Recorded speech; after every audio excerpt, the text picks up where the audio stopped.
하나님의 말씀을 보겠습니다. 요한일서 1장 1절에서 2절 말씀 되겠습니다.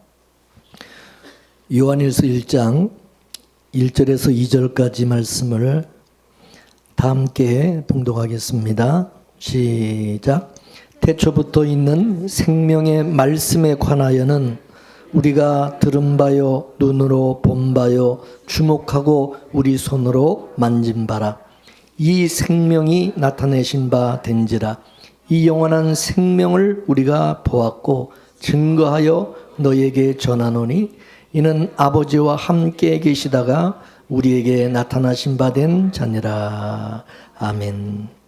오늘 본문 1절을 보면 사도 요한이요, 태초에 있는 생명의 말씀에 관하여는 우리가 들은 바요, 눈으로 본 바요, 주목하고 우리 손으로 만진 바라. 이렇게 표현을 하고 있습니다. 얘기는 무슨 얘기입니까? 네. 경험을 얘기하죠. 체험을 얘기하는 거죠. 말로만 듣고 우리가 지식으로 아는 그게 아니라 직접 내가, 실제로 내가 그거를 경험하고 체험한 것은 그거를 내가 증거한다. 그렇게 말하고 있어요. 그렇다면 여러분, 이런 듣고 보고 주목하고 손으로 만지는 이런 체험, 이런 경험은 누구만 할 수 있느냐? 누구만 할 수 있을까요? 이거는 주의 신부된 자만 할 수 있는 일이라는 거죠. 그렇기 때문에 사도 요한만이 이렇게 표현할 수 있고 이렇게 고백하고 쓸 수 있는 거예요. 베드로도 이렇게 못 쓰고요. 사도 바울도 이렇게 못 쓰고 사도 요한만 이렇게 쓰고 있다는 사실입니다. 사도 요한이 이 요한계시록을 아시아 7교회 사자들에게 편지를 보냈어요. 그러면 결국 예수님의 신부된 교회들에게 이 서신을 보내준 것입니다. 그러면 진짜 예수님의 신부된 교회들이 사도 요한과 똑같은 이런 고백을 하게 되어 있다는 거죠. 너희들도 나와 같이 동일하게 생명의 말씀에 관하여 듣고 보고 주목하고 손으로 만진 바가 되게 될 것이다. 나만 그런 게 아니라 주의 신부된 모든 교회와 성도에게는 동일하게 그렇게 된다는 거예요. 그런 고백을 할 수 있게 된다는 거예요. 실제로 여러분 사도 요한은 사도 요한은 듣고 보고 주목하고 손으로 만진 바가 되었다. 그렇게 말하였는데 이게 어떻게 가능하냐 이게. 예? 어떻게 여러분 우리가 예수님 볼 수 있어요? 예수님 2000년 전에 이 땅에 오셨다가 죽으셨는데 이게 어떻게 가능하냐 이게. 어떻게 가능하죠? 예? 성령이 우리에게 오시면 사도 요한의 그런 스킨십과 그런 경험이 내 것이 되어지게 되어 있다는 거죠.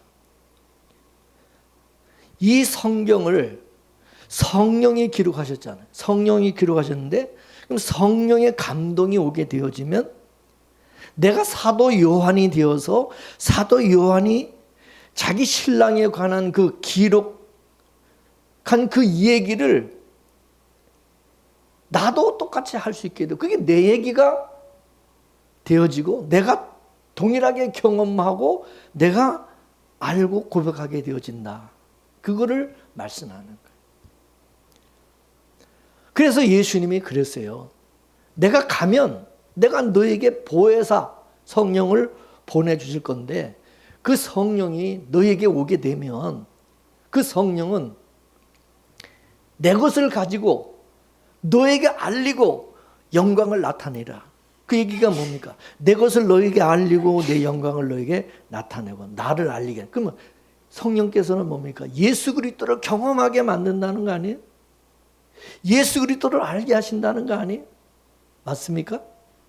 따라서 성령이 오시게 되면 사도 요한이 경험한 그 예수님의 사랑의 그 이야기들을 내 이야기로 환원시켜서 알려주게 되어지면 사도 요한의 그 경험했던 경험이 내 것이 되어진다. 내 것으로 믿어지고 고백이 되게 되어진다. 그거를 예수님이 말씀한 거예요. 성령이 오시면, 성령을 받으면, 성령을 받은 사람은 그렇게 된다는 거죠. 그러니까 이 성경은 뭐냐? 예수님이 자기 신부들에게 보낸 연애 편지라는 것을 성령이 오시면, 그거를 느끼게 한다는, 이 주님의 연애 편지로 이거를 읽게 되고 받아들이게 된다는 거죠. 그래서 성령이 오시면 예수님이 좋아지게 만들어지고 예수님을 사랑하게 만들어주고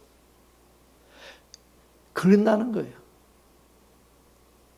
내 의지로 예수님을 사랑해야지. 응? 내가 예수님을 좋아해야지. 내 의지로 해서는 그건 오래 가지 못한다는 거예요.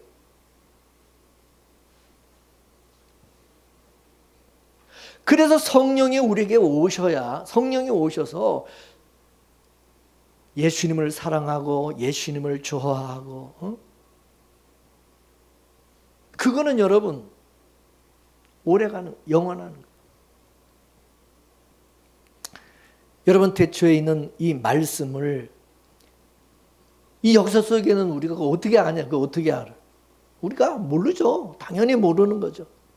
근데 하나님께서 예수님의 신부된 자들에게는 이거를 알려주신다는 거예요. 태초에 계신 생명의 말씀이신 예수님에 대해서 알려주신다는 거예요. 왜 이걸 알려주느냐? 그 목적은 뭐냐? 너의 근본과 너의 정체성을 알아라는 거죠. 예? 너는 그리스도의 신부로서 네가 살아가야 될 곳은 이 역사, 이 세계가 아니라 이 세상이 아니라 저 하나님이라는, 저 하늘나라, 천국이라는 것을, 그거를 알게 하시는 거죠. 그래서 주님의 피값으로 우리를 사심으로 인해서 우리가 주님의 소유된 사람이 되고, 그리고 우리는 신랑집 사람이 되는 거예요. 신랑집 사람.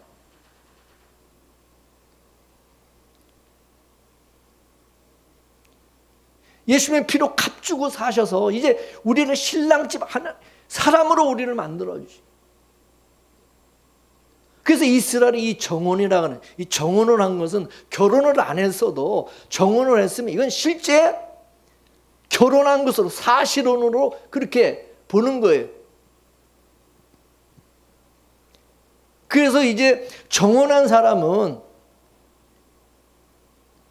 자기 친정집보다 시집을 생각해야 돼. 자기가 시집에 가서 이제 살 그걸 생각해야 된다 이거죠. 그걸 준비해야 된다. 시집 가서 이제 살 준비를 해야 된다. 우리 시집이 어디입니까? 성도된 우리 신부된 성도의 시집은 천국이잖아요. 그럼 우리는 천국 가서 살 준비를 해야 된다 이거죠. 준비를. 맞습니까?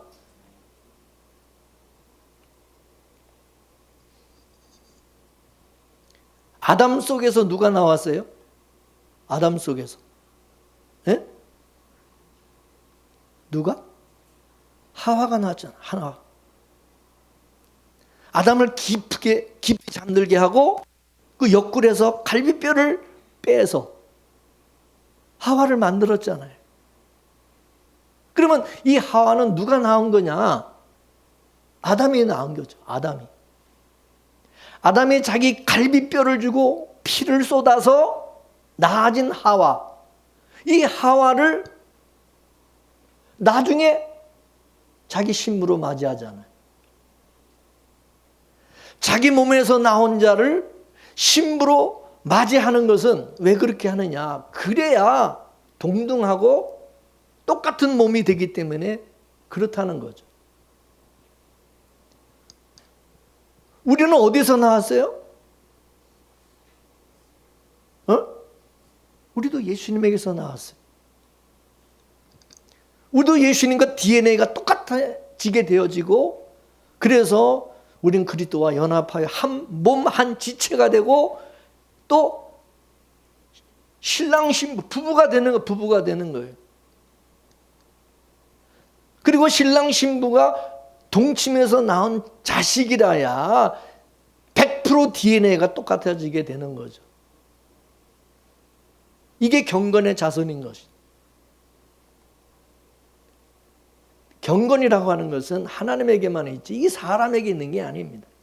그래서 천사들은 하나님이 피를 쏟아서 낳았나요? 천사들을?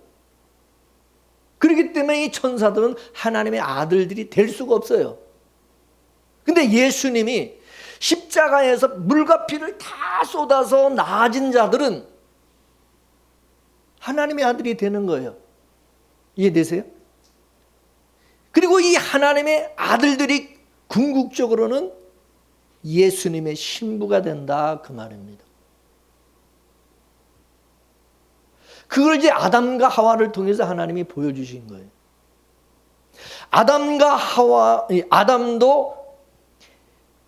하와도 아담의 옆구리에 그 갈비뼈와 그 피를 다 쏟아서 낳아진 아들이었죠, 처음에는. 근데 하나님이 얼마 동안 떨어져 있다가 다시 이 하와를 아담에게 데리고 와서 짝을 지어줬어요. 맞습니까? 부부가 되게 만들어줬잖아요. 처음부터 부부가 되게 했어요? 만들자마자 바로 부부 되게 한 건 아니잖아. 그래서 하나님께서 이 하와를 나중에 아담에게 데려가니까 아담이 딱 보고 바로 알아봐요, 못 알아봐요? 이는 내 뼈 중에 뼈요, 내 살 중에 살이로다. 바로 알아보는 거예요. 자기 짝을 바로 알아보는 거예요. 자기 몸에서 나왔으니까. 그러면 아담과 하와가 한 몸이 되는 데 있어서 무슨 이질감을 느낀다거나 뭐 어색하거나 뭔가 부끄럽고 뭐 그럴까요? 예? 같은 몸이잖아. 부끄러움이 없는 거야. 그러니까 벌거벗고 둘이 같이 벌거벗고 이렇게 살아도 선악과를 따먹기 전에는 부끄러움을 몰랐던 거예요. 이해가 되시죠? 왜 그랬는지.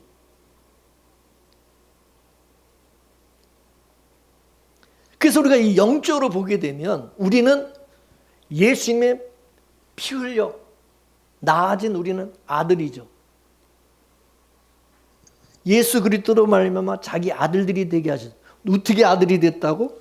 예수 그리스도로 말미암아 예수님이 피를 쏟으셔서 피값을 우리를 아들 삼아 주셨어요. 아들이 되게 해줘요. 아들이 되게 해서. 근데 그 아들이 나중에는 뭐가 된다? 예수님의 신부가 된다는 거죠. 그래서 제가 지난 주일날 그래서 말씀드린 것은 우리가 하나님의 아들에서 신부로 성장해야 된다. 장성한 자가 되어서 신부가 돼야 천국에는 신부로 가야 된다 그랬어요. 맞습니까? 신부로 가는 신부로.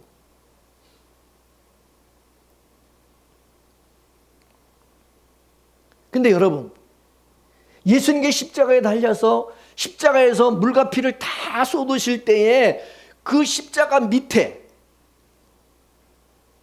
다른 제자들은 없었지만 누가 있었어요? 예? 사도 요한이 있었어요. 이렇게 되면 예수님께서 예수님의 물과 피로 누구를 낳은 거예요? 사도 요한을 낳은 게 되는 거죠. 그러면 이 사도 요한이 나중에 뭐가 돼요? 그리스도의 신부가 되는 거예요. 이해가 되세요?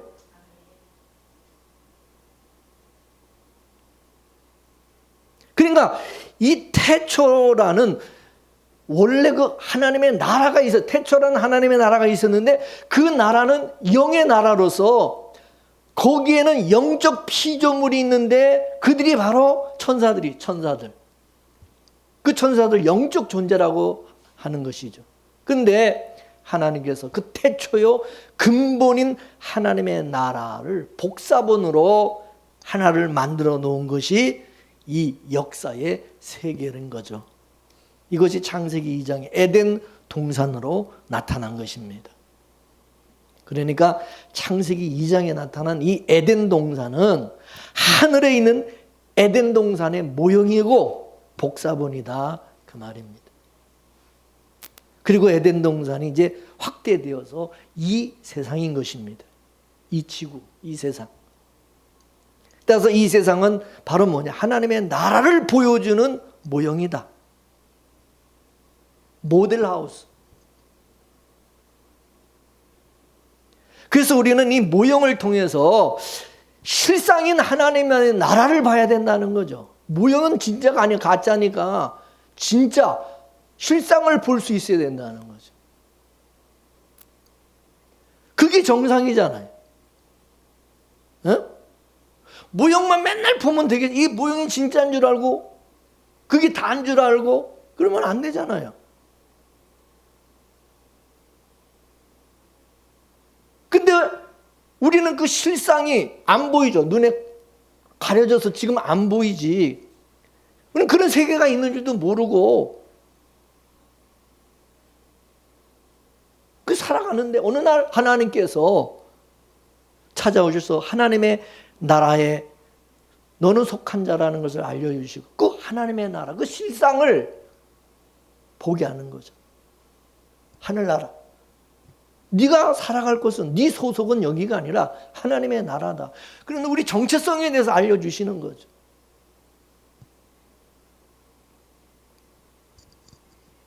너의 소속은 세상에 속한 자가 아니라 하늘에 속한 자라는 것을 알려줘. 그리스도의 신부로서 영원히 살아가야 될 곳은 세상이 아니라 하나님의 나라, 천국이라는 것을 알려주시는 거죠. 그래서 태초에 가는 비밀, 영적인 그 비밀, 태초에 가는 이야기, 태초에 있는 생명의 말씀, 그런 거에 대해서 다 신부된 자에게는 알려주는 거예요. 다 알려주는 거예요. 그렇지. 여러분, 천국에서 태초에 그 천국에 대해서, 천국에서 살아가지 않을 사람, 거기 소속이 아닌 사람들 알려줘봐야 아무 소용없어. 그 뭐들을 알려줘. 또 알 필요도 없지, 그 사람들은. 그래서 우리가 살아가는 이 세상이 허상이고 우리가 영원히 살아갈 그 태초에 대해서 우리는 그리워하는, 사모하고. 우리가 지금 살아가는 이 세상은 때가 되면, 정한 때가 되면 어떻게 돼요? 끝나게 돼 있다. 하나님 불로 심판해서 다 없어진다는 거죠. 그래서 우리는 이 세상에 대한 소망이 아니라 하나님의 나라에 대한 소망을 가지고서 위의 것을 우리는 찾는 자를, 위의 것을 바라. 그래서 비록 저와 여러분들이 이 세상에 살아가고 있지만 우리는 뭐예요? 영생을 얻은 자죠. 영생하는 자잖아. 영원히 살죠. 어디서 영원히 살아요? 이 세상에서 영생합니까? 천국에서 영생합니까? 천국이잖아. 맞습니까?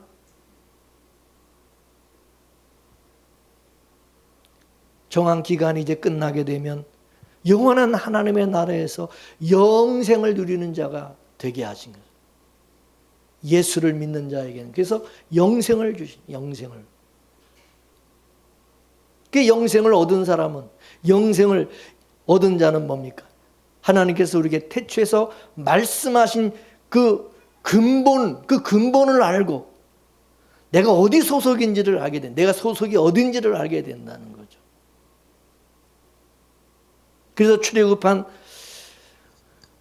이스라엘 백성, 애굽에서 나왔잖아요. 애굽은 세상을 의미하잖아요. 그 애굽에서 나온 그 이스라엘 백성들에게 광야에 나왔을 때 하나님께서 너희들의 소속은 이 땅이 아니라 애굽이 아니고 세상이 아니라 하나님의 나라라는 것을, 하늘이라는 것을 알려주기 위해서 어떻게 하셨죠? 하늘에서 매일같이 뭐가 내려졌어요? 예? 매일같이 하늘에서 만나가 내려. 또 하늘에 뭐가 있어요? 구름기둥과 불기둥이 항상. 그러면 이스라엘 백성들은 어디를 바라봐야 돼요? 땅 파면 땅강아지처럼 맨날 땅만 뒤지고 다녀야 돼요? 예? 어디 뭐 땅에 뭐 떨어진 게 있나 뭐 그 뒤져야 돼요? 위를 바라봐야 돼요. 어디로부터 주어져요? 하늘로부터 다 주어지잖아. 하늘로부터 우리에게 주어지는 그 신령한 그 만나, 그거를 바라봐야 되는 거 아니에요? 그럼에도 불구하고 이스라엘 백성들은 여러분 하늘을 바라본 게 아니라 맨날 애굽을 생각하고 땅의 것만 생각하고 다시 애굽으로 가겠다고 난리치고 애굽으로 돌아갈 생각만 하는.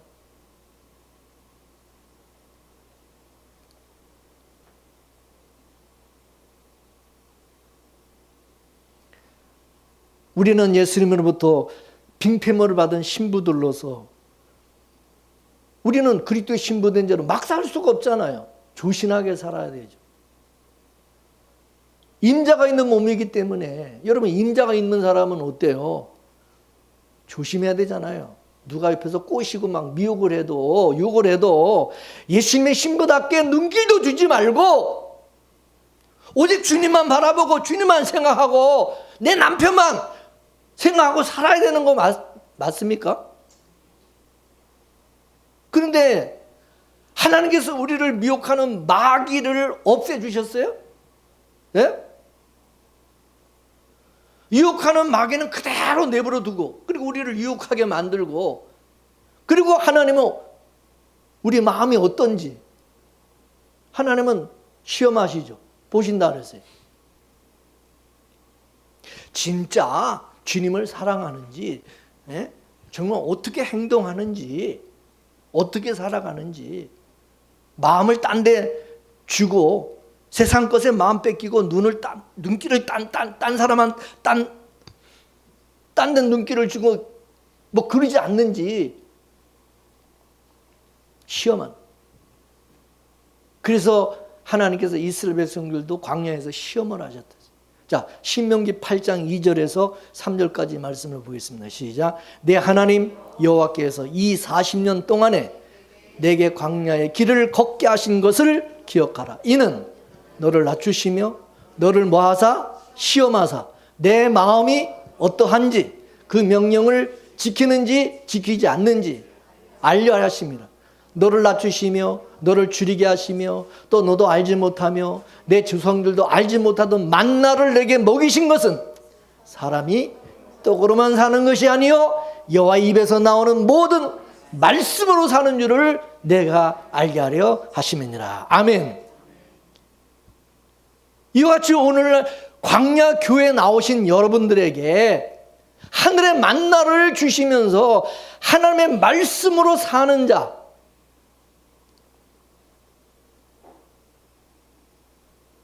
하나님의 말씀을 자꾸 여러분들에게, 이게 만나와 같은 거잖아요. 만나, 하늘에서 내리는 말씀. 하나님의 말씀을 자꾸 여러분들이 먹게 하시잖아. 먹여주시잖아. 예? 떡 줘요? 물론 밥도 주지, 교회 나오면. 그런데 중요한 것은 뭐냐? 떡으로만이 아니라 세상 사람들이 모르는 하늘의 만나, 말씀을, 하늘의 그 말씀을 여러분에게 주잖아. 그렇죠? 그리고도 하나님이 또 시험하시는 거야. 말씀으로 사는지, 이 떡으로 사는지. 이게 안 되면, 말씀으로 사는 것이 돼야 되는데, 이게 안 되면, 하나님께서 또 점검하시고, 시험하셔서, 태초의 말씀을 통해서, 우리의 근본 소속인 태초인 하나님의 나라, 그 나라를 생각하며, 살아갈 수 있도록 자꾸 시간이 뭐 얼마가 걸리든 이스라엘 백성은 40년 동안 저렇게 하나님이 40년이 걸렸는데 그죠? 어떤 사람은 뭐 짧을 수 있고 어떤 사람은 길 수도 있겠지. 그 기간이 그렇지만은 어떻든 하나님의 떡이 아니라 하나님의 말씀으로 살아가는 사람을 만들기 위해서 하나님은 그렇게 하신다는 거죠. 그래서 사탄 마귀가 광야에서 40일 동안 줄이신 예수님에게 찾아와 가지고 예수님을 시험했잖아요. 예수님도. 그와 마찬가지로 이 미혹하는 자 마귀가 사탄이 여러분들을 이제 시험하고 미혹할 거 아니야. 찾아와서 야 이거 먹어야지 오래 살고 이거 먹어야 사람이 건강하게 장수하면서 잘 되고 이 땅에서 잘 먹고 잘 살고 성공할 수 있고 막 꼬시겠지. 막 유혹을 하겠지. 그러면 여러분은 어떻게 되겠어요? 웃기지 마라. 사람이 떡으로 사는 것이 아니라 여호와의 입에서 나오는 말씀, 하나님의 언약, 약속, 그것을 믿고 사는 거야. 이 사탄아 물러가라. 이 정도가 돼야 된다 그 말이에요. 믿습니까? 실제로 이것을 여러분은 하나님이 점검하세요. 여러분이 살면서 그냥 세상 것에 그냥 어떤 이 세상이 어떤 뭐 좋다고 하는 어떤 그런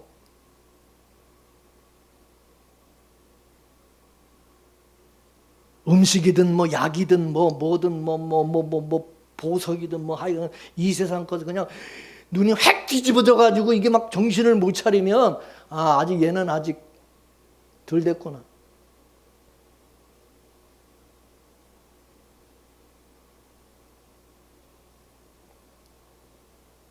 여러분 진짜 예수님을 만난 주님의 신부된 사람들은요 명품 가죽 명품 가방 그거 못 들고 다니고 검은 비닐봉투 들고 다닌다고 해서 아무 상관없어요. 명품 가방에 눈 확 뒤집어져 가지고 그런 거 막 이렇게 막 거기 정신 못 차리고 이러지 않는다 이거요. 얼굴에 찍어 바르지 않고 코 세우고 주름 제거하고 성형 수술하지 않아도 아무 상관이 없다 그 말이에요. 왜? 왜 그래요? 그 다 허상이기 때문에. 하나님께서 하나님이 보시기에 좋았더라. 너는 내 뼈 중에 뼈, 내 살 중에 살이로다. 그럼 끝난 거 아니에요? 거기다 덜 바르고 너 더 칠하고 뭘 더 갖다 거기다 보태고 뭐가 필요한 거야? 누구한테 잘 보이려고 그 짓을 하는 거예요? 누구한테 잘 보이려고? 예? 주님의 신부 맞아요? 어떤 남자한테 누구한테 잘 보이려고 세상 말로 지랄을 하냐 그거요.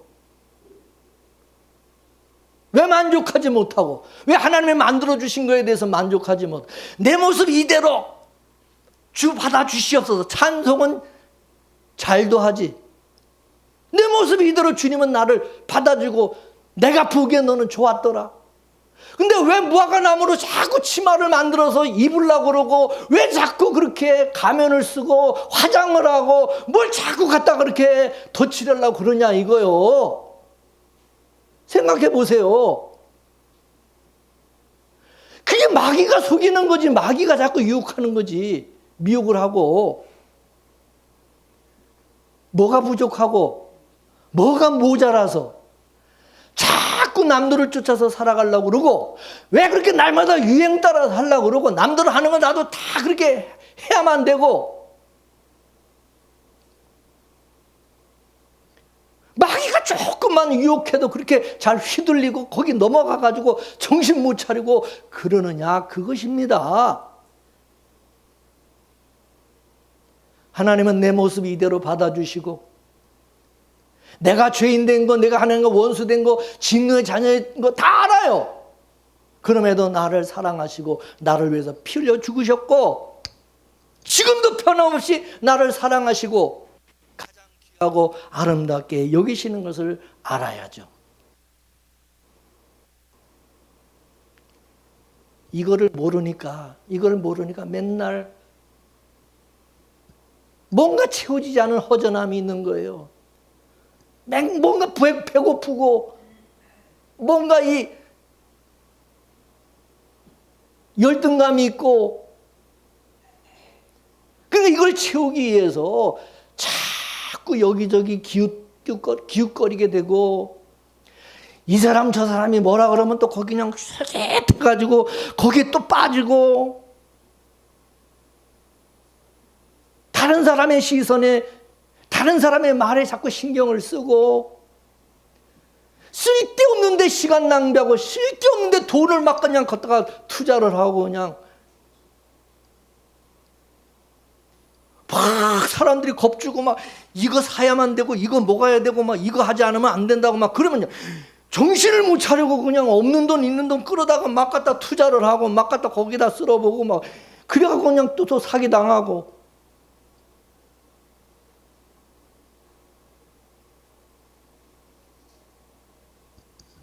우리는 주님께서 주신 것으로 꾸미고 단장하고 있으면 최고다 이거야, 최고.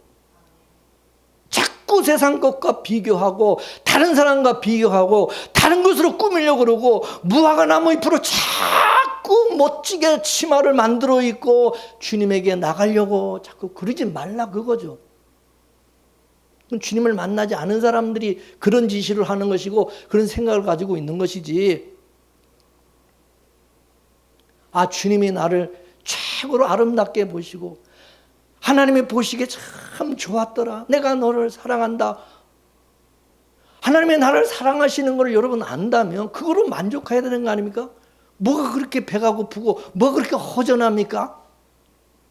아직도 뭐가 채워지지 않은 게 있습니까? 사마리아 여인처럼 뭐가 그렇게 맨날 목마르십니까? 한번 생각해 보세요. 주님을 진짜 만난 겁니까? 주님의 신부된 거 맞습니까? 자꾸 세상 것과 다른 것으로 자꾸 꾸미려고 할수록 하나님이 보실 때는 어떻게 겠어요? 야, 참 보기에 좋았더라 그러겠어요? 가증스럽게 보겠어요? 더 미워가겠어요? 예? 아가서 말씀할 때 그랬잖아요. 술람미는 솔로몬 왕이 준 것으로 전부 단장을 하고 꾸미니까 솔로몬 왕이 술람미만 보면 그렇게 마음에 들고 좋아하고 사랑했잖아요. 예루살렘 여자들은 이거 다 정략 결혼한 여자들 아니에요. 그냥 자기들 걸로 그냥 꾸며가지고 솔로몬한테 잘 보이려고 지들끼리 서로 경쟁하고 시기하고 난리 질투를 하고. 솔로몬이 눈길이나 줘요? 누구를 사랑하는데? 저 시골에 이름도 없는 별볼이 없어 보이는 술람미를 사랑하잖아요. 우리가 술람미잖아, 술람미. 이방인이고 뭐 우리가 자랑할 게 있어. 그런데 우리는 주님이 주신 은혜로만, 주님이 주신 빙편으로만 단장을 하고 있으니까 최고인 거지. 맞습니까? 디모데전서 3장 9절에서 10절 말씀을 보겠습니다. 현대인 성경으로 읽겠습니다. 시작. 여자들도 머리를 지나치게 꾸미거나 귀금속과 비싼 옷으로 단장하지 말고 정숙하고 단정한 몸가짐을 하십시오. 하나님을 섬기는 여자는 마땅히 선한 행실로 자기를 꾸며야 됩니다.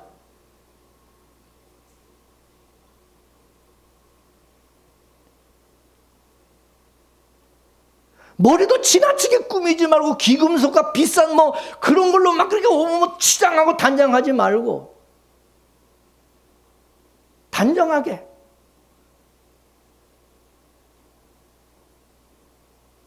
하나님을 섬기는 여자는 어떻게 하라고요? 마땅히 선한 행실로 자기를 꾸미라. 선한 행실이 뭐예요? 선한 행실이. 예? 뭐가 선한 행실이에요? 하나님께서 주신 것으로만 꾸미라 그 말이죠. 우리는 주님이 주신 빙편으로만 단장하고 있으면 된다 그거예요. 다른 거는 필요 없는 거죠.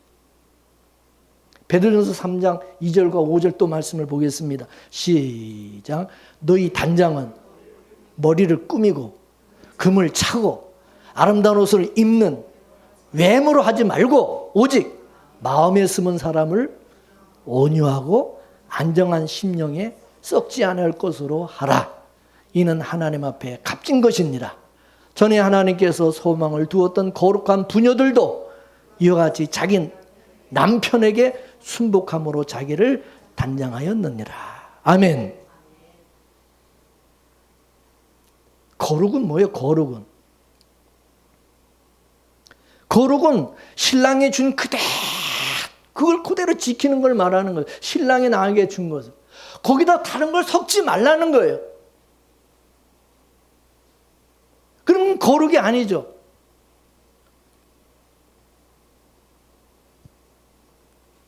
교회는 하나님의 나라의 모형으로서 예수님의 신부된 자들에게 태초에 만대로부터 감춰졌던 이 비밀들을 다 전해주는 거예요. 가르쳐주고.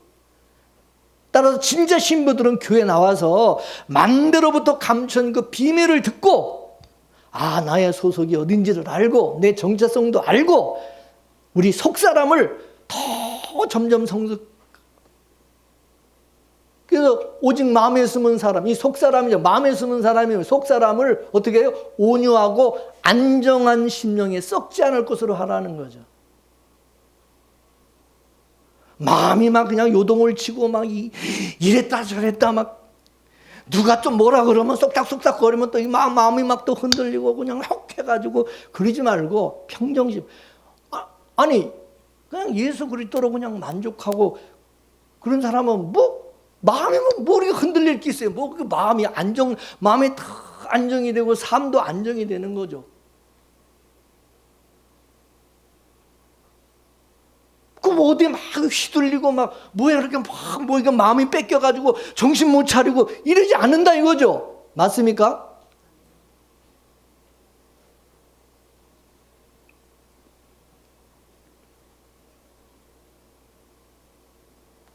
성숙된 그리스도의 신부된 사람은 어려면 어려울수록 예수님을 더 생각하게 되고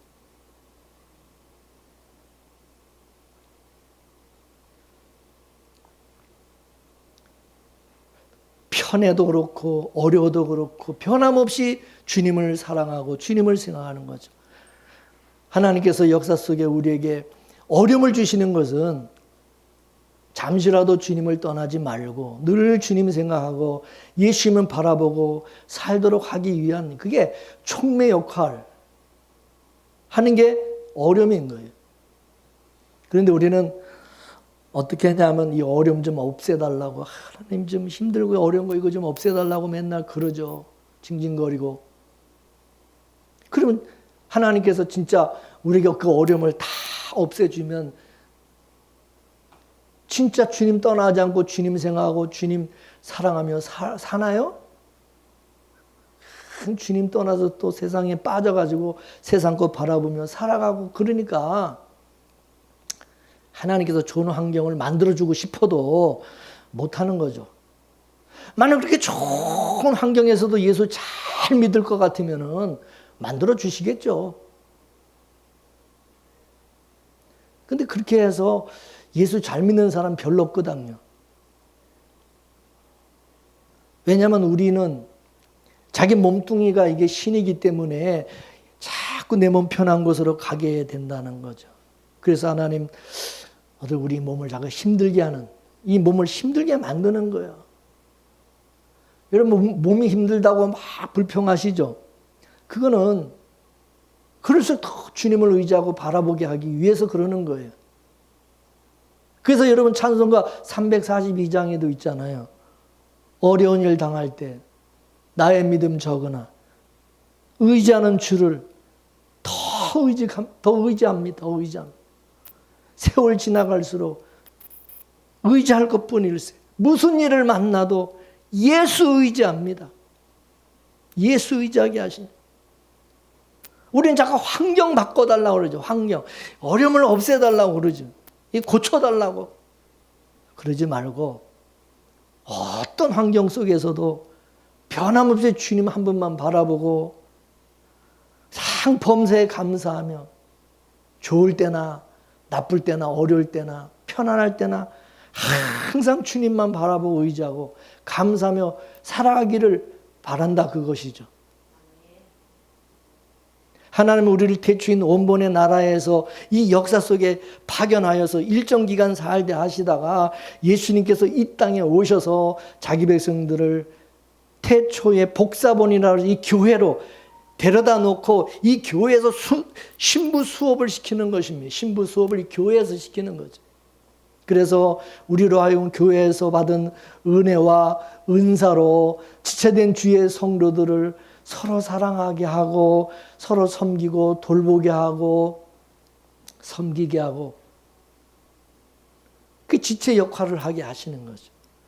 그 여러분이 각자가 맡겨진 그런 일들을 다 성경은 주님에게 하듯 하라잖아요. 우리가 주께 하듯 하라고 그러잖아요.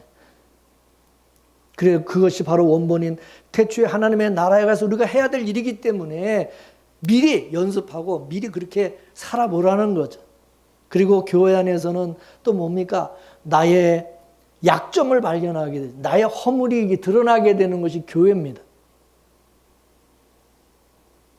그 겸손하게 하고 그 나의 약함을 서로 우리가 다른 사람의 그걸 사랑으로 덮어주고 감싸주고 이렇게 용서하고 그렇게 하게 하겠는 거죠.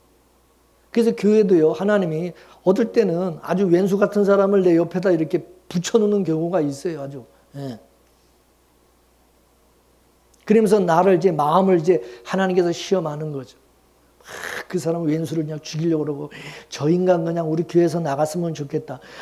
저 인간 내 눈에서 그냥 눈앞에서 사라졌으면 좋겠다.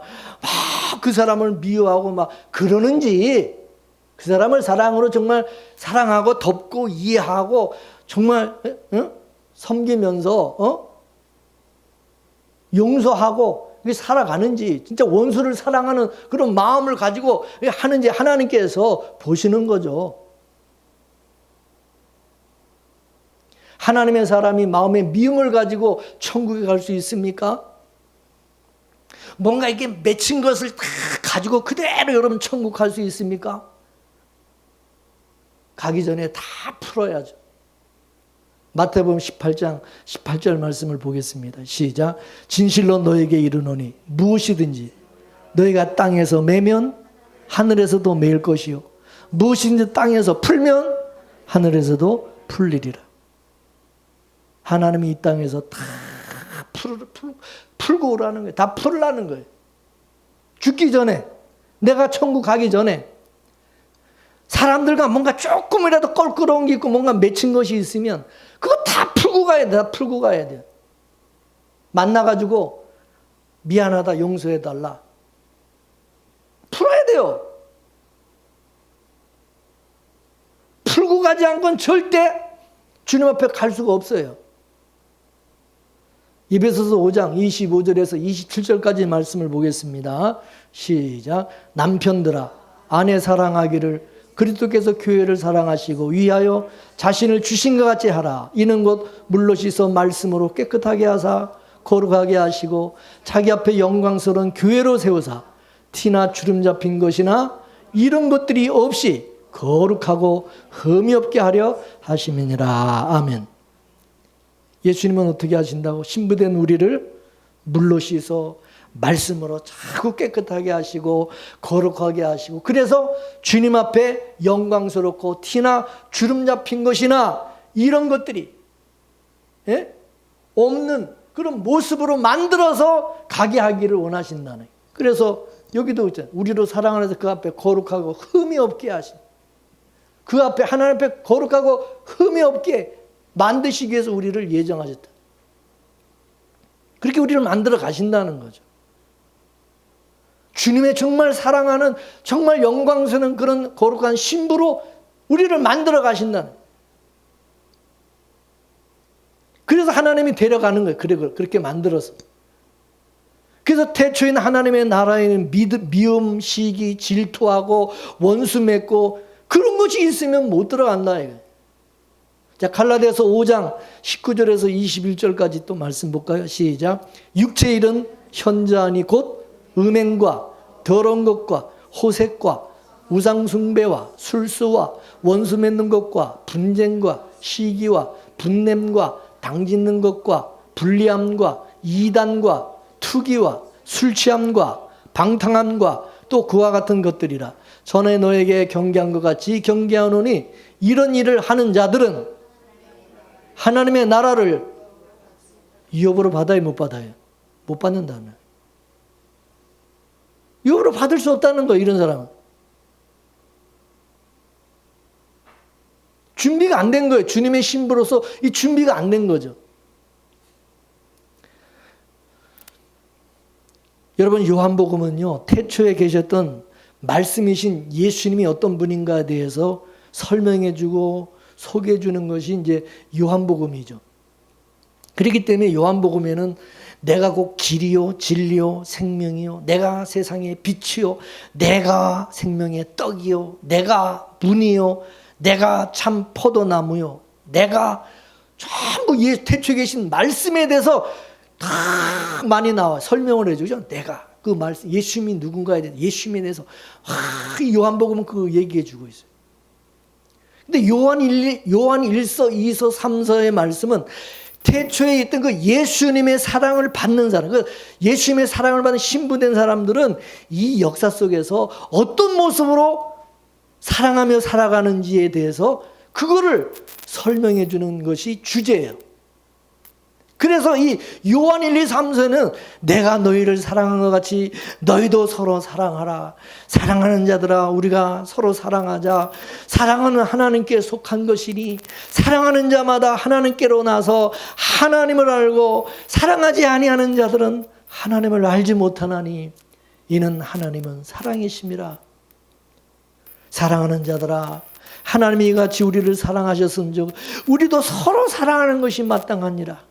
누구든지 하나님을 사랑하노라 하고 그 형제를 미워하면 이건 거짓말하는 자니 그 보는 바 형제를 사랑하지 않는 자는 보지 못하는 바 하나님을 사랑할 수가 없느니라. 그 말씀 그런 말씀들이 나오는 거예요. 이런 사람들이 이제 요한계시록에 가게 되면은 어떤 모습으로 나옵니까? 예수님의 신랑 신부된 사람들이 영원한 하나님의 나라에 가게 되면 가장 그 아름다운 보석과 같이 그 하늘에는 그 새 예루살렘 성의 그 벽돌 그 보석으로 다 꾸며 있잖아요. 그러면 그 가운데 누가 빛 대신 예수님이 딱 그 안에 오시면 이제 그 빛을 받아 가지고 어떻게 죠? 다 각자의 보석의 아름다운 광채를 막 빛을 발하게 되는 거죠. 아름다운 광채. 예수님의 그 빛을 받아. 다 각자 아름다운 주님의 신부로서 그 빛나는 보석처럼 그렇게 다 빛을 발하는 그게 그때 신부된 자의 모습이다 이거죠.